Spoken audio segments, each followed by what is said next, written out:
क्या आपको पता है भारत 2023 तक जर्मनी और जापान को पछाड़कर तीसरी सबसे बड़ी अर्थव्यवस्था बन जाएगा?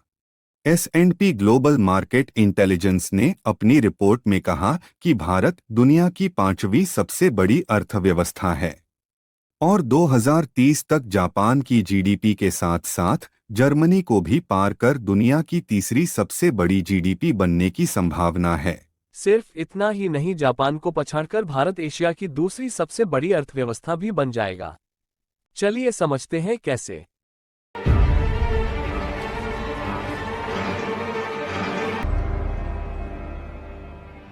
S&P ग्लोबल मार्केट इंटेलिजेंस ने PMI के अपने नवीनतम अंक में कहा कि भारत दुनिया की पांचवी सबसे बड़ी अर्थव्यवस्था 2030 तक $7.3 ट्रिलियन की जीडीपी के साथ जापान को पछाड़कर दुनिया की तीसरी सबसे बड़ी अर्थव्यवस्था बनने की संभावना है। 2021 और 2022 में 2 वर्षों की तीव्र आर्थिक वृद्धि के बाद भारतीय अर्थव्यवस्था ने 2023 कैलेंडर वर्ष के दौरान निरंतर मजबूत वृद्धि दिखाना जारी रखा है।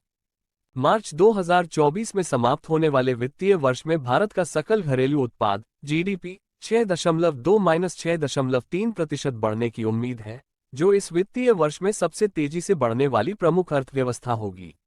अप्रैल-जून तिमाही में एशिया की तीसरी सबसे बड़ी अर्थव्यवस्था S&P ग्लोबल ने कहा, निकट अवधि का आर्थिक दृष्टिकोण 2023 के शेष के दौरान और 2024 के लिए निरंतर तीव्र विस्तार के लिए है, जो घरेलू मांग में मजबूत वृद्धि पर आधारित है।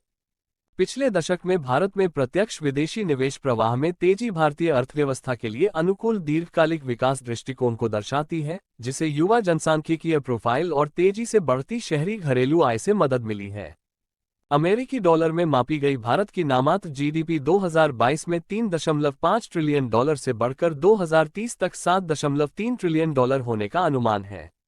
आर्थिक विस्तार की इस तीव्र गति के परिणामस्वरूप 2030 तक भारतीय जीडीपी का आकार जापानी जीडीपी से अधिक हो जाएगा। 2022 तक भारतीय जीडीपी का आकार ब्रिटेन और फ्रांस की जीडीपी से भी बड़ा हो चुका था। 2030 तक भारत की जीडीपी जर्मनी से भी आगे निकलने का अनुमान है। वर्तमान में अमेरिका $25.5 ट्रिलियन की जीडीपी के साथ दुनिया की सबसे बड़ी अर्थव्यवस्था है।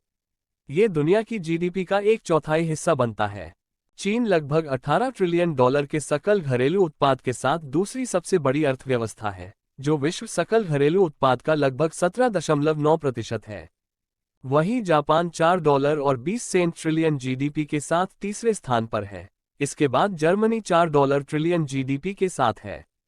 भारत के लिए एक महत्वपूर्ण सकारात्मक कारक इसका बड़ा और तेजी से बढ़ता मध्यम वर्ग है, जो उपभोक्ता खर्च को बढ़ाने में मदद कर रहा है। तेजी से बढ़ते भारतीय घरेलू उपभोक्ता बाजार के साथ साथ इसके बड़े औद्योगिक क्षेत्र ने भारत को विनिर्माण, बुनियादी ढांचे और सेवाओं सहित कई क्षेत्रों में बहुराष्ट्रीय कंपनियों के लिए एक महत्वपूर्ण निवेश गंतव्य बना दिया है। भारत में वर्तमान में चल रहे डिजिटल परिवर्तन से ई-कॉमर्स के विकास में तेजी आने की उम्मीद है, जिससे अगले दशक में खुदरा उपभोक्ता बाजार परिदृश्य बदल जाएगा। S&P ग्लोबल ने कहा, ये प्रौद्योगिकी और ई-कॉमर्स में अग्रणी वैश्विक बहुराष्ट्रीय कंपनियों को भारतीय बाजार में आकर्षित कर रहा है। 2030 तक 1.1 बिलियन भारतीयों के पास इंटरनेट पहुंच होगी, जो 2020 में अनुमानित 500 मिलियन इंटरनेट उपयोगकर्ताओं से दोगुने से भी अधिक है। ई-कॉमर्स की तीव्र वृद्धि और 4G और 5G स्मार्टफोन तकनीक में बदलाव से ऑनलाइन ई-कॉमर्स प्लेटफॉर्म में सब ब्रांड्स, लॉजिस्टिक्स स्टार्टअप डिलीवरी और तेजी से बढ़ते ऑनलाइन किराना विक्रेता बिग बास्केट जैसे घरेलू यूनिकॉर्न को बढ़ावा मिलेगा। भारत में एफडीआई प्रवाह में पिछले 5 वर्षों में जो बड़ी वृद्धि देखी गई है, वह 2020-2022 के महामारी के वर्षों के दौरान भी मजबूत गति के साथ जारी है। गूगल और फेसबुक जैसी वैश्विक प्रौद्योगिकी बहुराष्ट्रीय कंपनियों से निवेश के बड़े प्रवाह से भारत के मजबूत एफडीआई प्रवाह को बढ़ावा मिला है। कुल मिलाकर भारत के अगले दशक में दुनिया की सबसे तेजी से बढ़ती अर्थव्यवस्थाओं में से एक बने रहने की उम्मीद है।